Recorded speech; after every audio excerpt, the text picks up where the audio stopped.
What's up, y'all? Sparta here. Um, to begin my coverage of the iPhone 8 Plus, I wanted to start comparing it to 2018 flagships. Well, the one 2018 flagship that I have anyway at the moment. I want to compare it to the LG G7. Now, from what you may think, the G7 doesn't necessarily compare to the iPhone 8 Plus because of the simple fact that it is a smaller phone in footprint anyway. But I wouldn't necessarily say that's the truth. That's the case.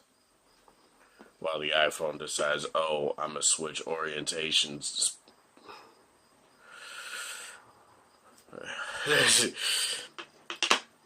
and I don't necessarily think that's the truth because every flagship phone can compare to every flagship phone at some level. So I'm gonna just take the time to compare both the G7 and the iPhone 8 Plus here.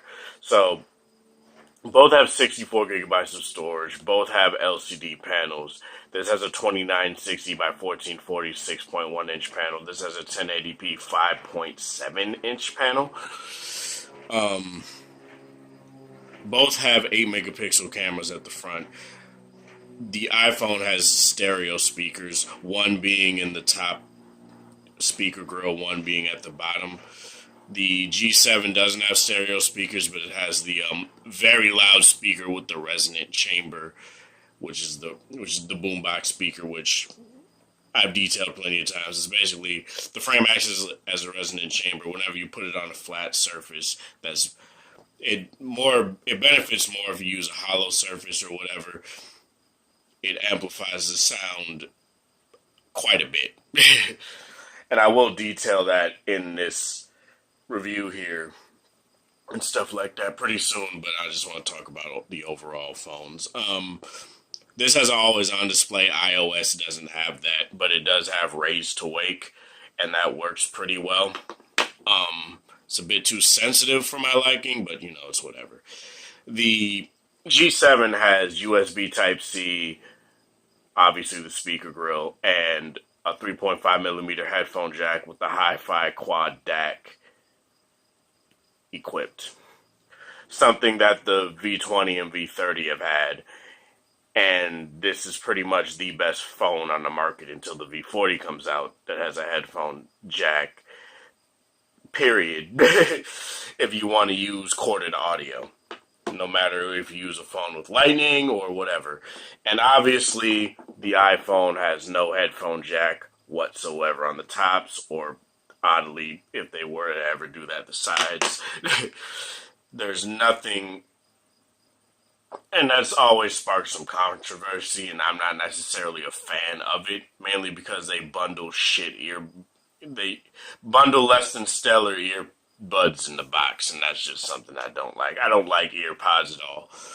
Um, on the back, you have dual 12 megapixel cameras on the back. One is a telephoto lens, one is a regular lens used for portrait mode and stuff like that. On the G7, you have dual 16 megapixel sensors. And I believe on the iPhone it's f1.7 and f2.4. And on the G7 it's f1.6 and f1.9 or 1.8.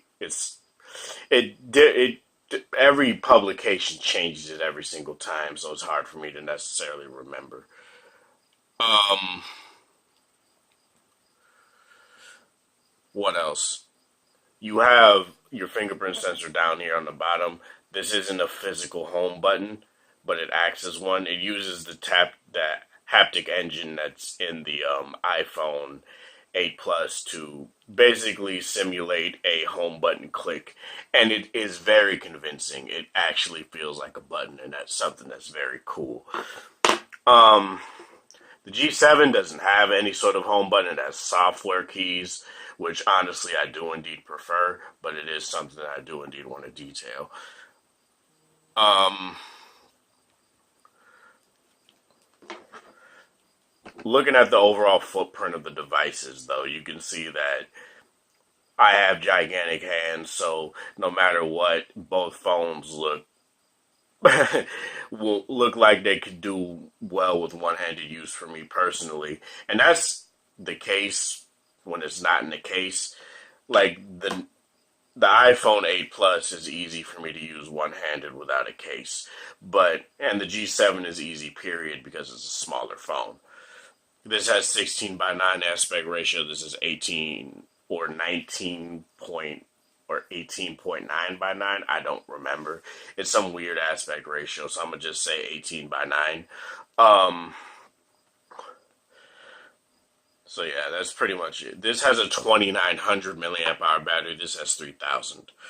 You have your volume rocker and your volume buttons and your power key. You have your Google Assistant button.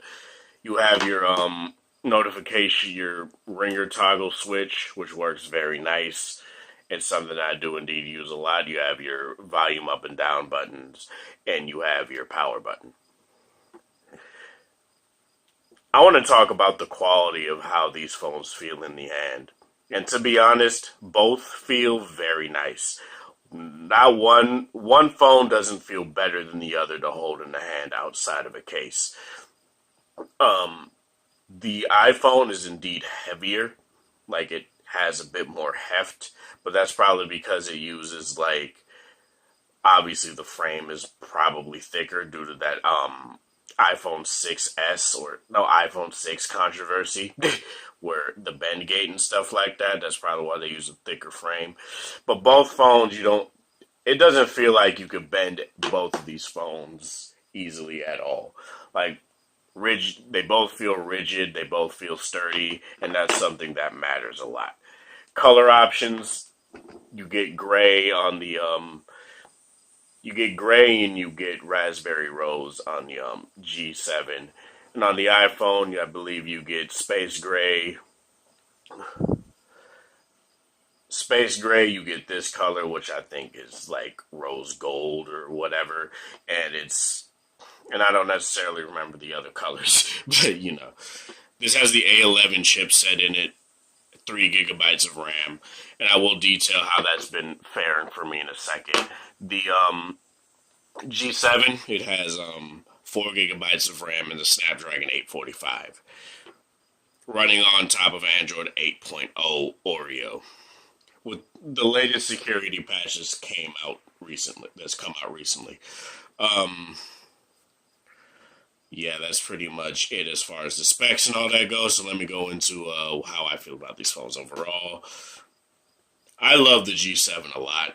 It's a phone that I believe is criminally underrated this year. While it does have its faults, like the battery life isn't as good as it should be, mainly because they decided to have the resonant chamber and stuff like that. It doesn't necessarily bother me that the phone has less than stellar battery life compared to like the V30 or something like that, because of the simple fact that it is a great phone to use. It's smooth, it feels great, the headphone jack's amazing, the camera's amazing, everything about the screen is great, everything about the G7 is a very quality package. And the people that decided to be like, oh, it's $750 and the G6 was $650 or whatever, it's $100 more. I'm like, people that say that, they don't realize how much LG has indeed changed this phone. Notch or whatever, it doesn't matter to me personally, but the screen itself is very quality. I haven't seen any not screen burn-in, what is it called on them? I haven't seen any dead pixels, and I haven't seen any screen retention. I haven't seen it on any of these displays yet. Granted, I haven't been using this iPhone 8 Plus for long, so it's not something that I can necessarily talk about right now. um, what else? Battery life. Battery life is actually pretty even on both of these phones, to be honest. Like using the iPhone 8 Plus, replacing the G7 with my iPhone 8 Plus is like basically literally the same stuff that I did on my G7, and it's aside from like listening to corded music. I use my V30 for that now, but it's very comparable. Like I pretty much end up on the same amount of battery life before my shift ends. and I just put it back. I just put it on the charger before I go. And fast charging is on both of these phones. It's Quick Charge 3. It could go up to Quick Charge 4.0 on the G7. I am getting the Quick Charge 4.0 brick. It's coming tomorrow. And this supports some sort of fast charge. It's not specified, but it does indeed support it, and it is a noticeable difference compared to the brick that comes in the box if you use any sort of like fast charger you have laying around. But it definitely doesn't charge as fast. I will say that right now. I want to talk about performance, and performance has always been something that iPhone users have touted is by and large superior over Android. And I'm going to say this right now, that's not the case. It isn't the case at all. Okay? Using these phones in a similar way, in pretty much an identical way, I'll say this. I've seen more dropped frames. I've seen more like animation skips. I've seen more choppiness and stuff like that on the iPhone than I've seen on any Android phone I've had pretty much since maybe like the G3 or the G4. Like, Android has caught up significantly when it comes to smoothness.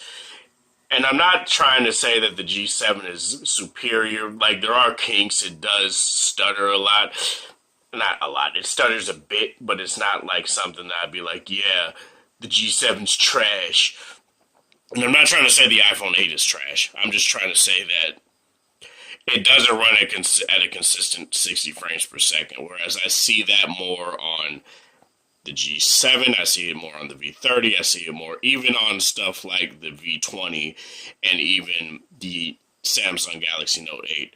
This drops frames quite a bit, and it's something that I don't get because Apple pretty much only has to worry about the iPhone 8 Plus, the iPhone 10, and the iPhone 8, 8 Plus, iPhone 10, the iPads, and that's pretty much it when it comes to iOS. Android has to worry about... LG put out literally like three different V30s this year and a G7, and the G7 runs smoother than this. That's something that you gotta keep in mind. That just doesn't make sense to me. That being said, though, performance is still very great. Gaming on the iPhone 8 Plus is very nice. I will say that a lot of games load faster, quicker, and that's obviously because it's more optimized for iOS. It's not necessarily something to plague or say is a terrible thing when it comes to the G7. It's not necessarily the G7's fault. It's the fact that every year a new chipset comes out, and every year different phones have different chipsets. So it's kind of hard to optimize a game for a billion different chipsets per year when it comes to Android. Whereas with iOS, you only really got to worry about two. You got to worry about the previous year's chipset, and you got to worry about the chipset for this year. RAM management on both of these phones are good. Like, the iPhone is very good with that when you're not using like super heavy apps and stuff like that. Like, I use the podcast app I use is Castbox here, right? And I will say that Castbox stays running in the background longer, like pretty much my entire shift, while on the G7 it'll like reload. And that probably has to do with optimizations as well. Again, keep that in mind. But it's something I do indeed want to talk about. I can't speak on Google Play Music performance and stuff like that. I have been using YouTube Music as my alternative right now. I haven't been using Apple Music because I'm not about to pay another $10 for just to use it for like. Granted, they did say they'll have a 3-month free trial, but I don't want to use it. But overall, when it comes to stuff like performance, when it comes to gaming, when the game is optimized on both very well, they're neck and neck. there isn't really any, like, benchmarks and all that. I don't pay credence to. It's all about real world performance. That's how I've always been. And both of these phones perform very well, and that's something that people got to keep in mind. Like, a lot of people just bring up benchmarks and act like that's the be all end all when it comes to performance, and that's not the case at all. Screen quality, screen brightness. Obviously, the G7 has a higher resolution display, 1440p versus 1080p. Screen brightness. Both of these phone screens get very bright, but as you guys can clearly see, even without the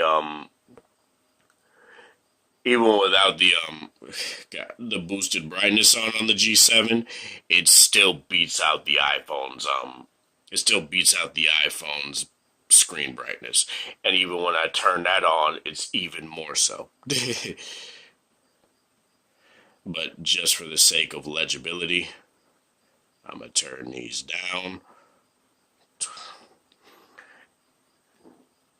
Jesus Christ. Okay, iOS shit. Let me talk about overall app performance as well. App performance is pretty much neck and neck as well for me personally. Facebook loads as fast. The only real difference is that certain apps look different, but that's pretty much it. Reddit boots up different. The TCF Bank app, which is my bank's app, loads up different. Certain apps like Twitter boots up different, and it honestly loads slower, just to have like a pretty slick animation. I'll show you guys here. That's pretty cool, but that's something that obviously messes with the load time of the app. But I will show you guys that games, say if a game is loaded, say if a game is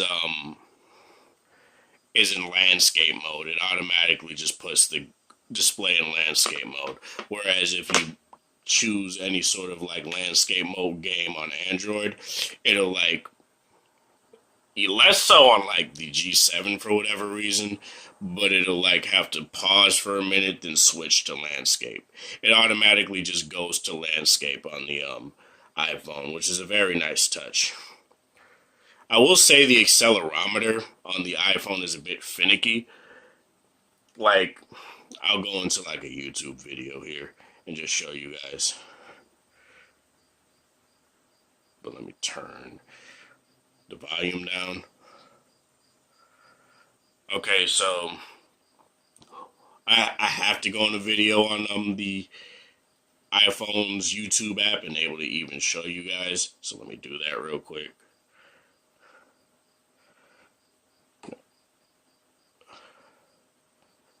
I'll just go to one of my videos, I guess.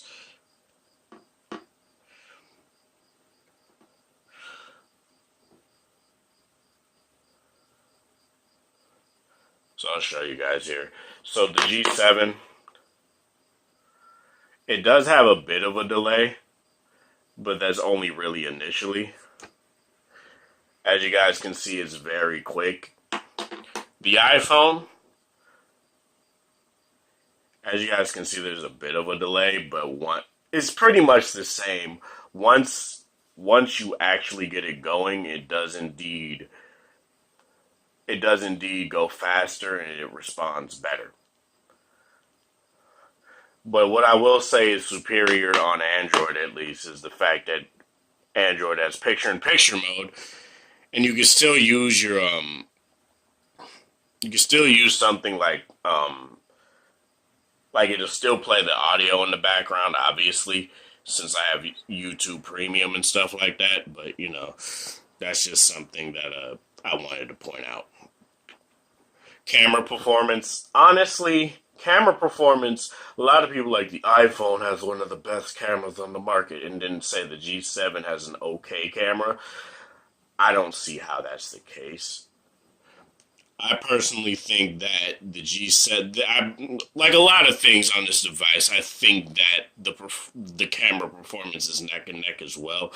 But with the G7, I prefer it because of the simple fact that it has those manual controls on the video and on the photo mode. Now, a lot of people will say, "Oh, well, you can download a third party manual camera app on the iPhone and stuff like that." And while you can do that, I feel they're not as robust as what LG does. A lot of Android OEMs that do manual or pro modes don't have a lot of granular controls that LG tends to put in their camera app when it comes to manual controls and stuff like that.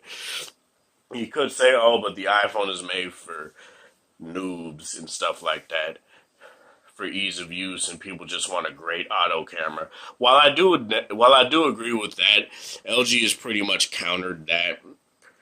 If people indeed want to look into it and try manual mode, you could just basically go into manual photo mode, hit graphy, and it'll basically teach you how to use manual mode, no problem. Well, not no problem, but it teaches you if something's overexposed, if something is like, not perform if something is obviously not to a standard where you can actually see something, it will indeed tell you. And that's something that LG, I think, has been working on more than other manufacturers when it comes to having a camera app that has a really good auto mode, but has a robust manual mode without having to download a third party app. That's all I really want to say about that. Sorry about me hiccuping and stuff. What I want to talk about next, haptics. Haptics on both of these phones are really good. That's a really underrated feature that nobody seems to talk about unless haptics on the phone is really terrible, like on the Razer phone. Vibration motors on both this and the G7 are great. I won't necessarily say one is better than the other. What I will say when it comes to the iPhone is that the keyboard doesn't have haptic feedback, and the Google keyboard doesn't have haptic feedback. So I literally had to buy a third-party keyboard with haptic feedback because it helps me with my accuracy for some reason. I don't know what it is. If that's something that happens to you too, let me know down in the comment section below. But haptic feedback helps me with accuracy for some reason. I don't know why. And there's no setting on the Google keyboard or the stock Apple keyboard to put haptic feedback on, even though it has a really great vibration motor. Both of these are very great when it comes to that. I will say the G7 does it better because of the simple fact that, say when you zoom in on the camera, it literally feels like you're zooming in on a camera. And it bounces back. It feels very nice and stuff like that. It gives you a good amount of feedback. Whereas the iPhone,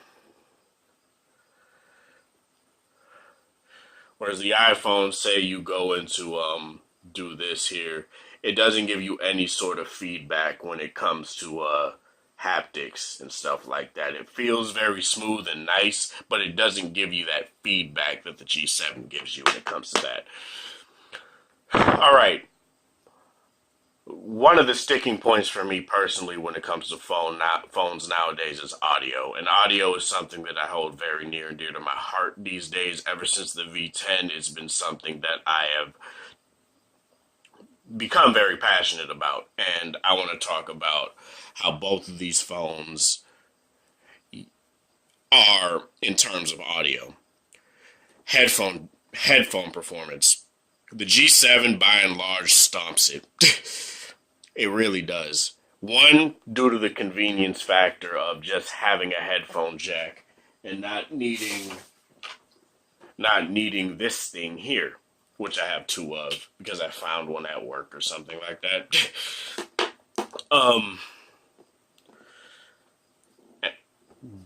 And the iPhone, while it has a lightning port, it does indeed come with headphones in the box, albeit they're headphones that I don't necessarily like. I don't like earpods. One, they have this, Apple has a tendency to like overblow audio and make it super loud for no reason. And that's something that I don't like at all. I like a very balanced experience when it comes to my audio. And LG has more of a, customizable experience when it comes to their audio experience on the G7. You get to select presets, you get to select, and I've detailed it in my G7 audio video. You get to select, it has 3D aptX, HD surround sound and stuff like that. Obviously, the hi-fi quad DAC. It's a very customizable audio experience, and that's something that the iPhone just doesn't offer. Maybe in some third-party apps, I don't know, but I'm just going off of what the phones come with out of the box. Again, I will give a slight leg up to Apple to, including headphones in the box. But obviously, if you have like any sort of LG phone the past 3 years, you have a phone, you have headphones that phone can drive. And that's something that I will indeed say is a sticking point to me on the Apple front, is that they're no longer prioritizing audio. They're prioritizing making a phone thinner and making a phone prettier, and that's not something I necessarily care for. What else? I literally said, oh yeah, speaker quality. Speaker quality, I would say, when it comes to audio, is neck and neck. The G7 can indeed get very loud. It gets very loud and still very clear, to the point where when I go back and use the iPhone 8 Plus, I don't know why I had to think about that. It sounds muffled. It's very weird. Like, I don't know what it is about the G7 and going back to other phones with like even with stereo speakers like and I'm gonna say this, the iPhone 8 Plus's speakers are great. They're very good. But there's something about the boombox speaker on the G7 that's just insane. And it's something that I would indeed say try out if you can. But other than that, I guess that's pretty much it when it comes to these two phones. Microphones are better on the G7 because it has those HD audio. They have two AOP microphones on here, and they are of higher quality. I have noticed when I watch videos that I've recorded on the iPhone 8 Plus, the audio is not as good. And if you go into like the voice recording app on the G7 and you have headphones in, you can literally hear a live replay of what you're saying. And you could adjust the settings right there on the fly, and that's something that's very cool. But that being said, the iPhone versus Android has always been something that people have said basically ever since Android came out after iOS, right? They're neck and neck now. There's really nothing that one is better than the other at, aside from apps being more optimized on like the iPhone. It's a very slight thing, and performance overall is neck and neck for me personally. But let me know what you guys think of this in the comment section below. I will be doing a V30 comparison here really soon, but I just wanted to do this here first real quick.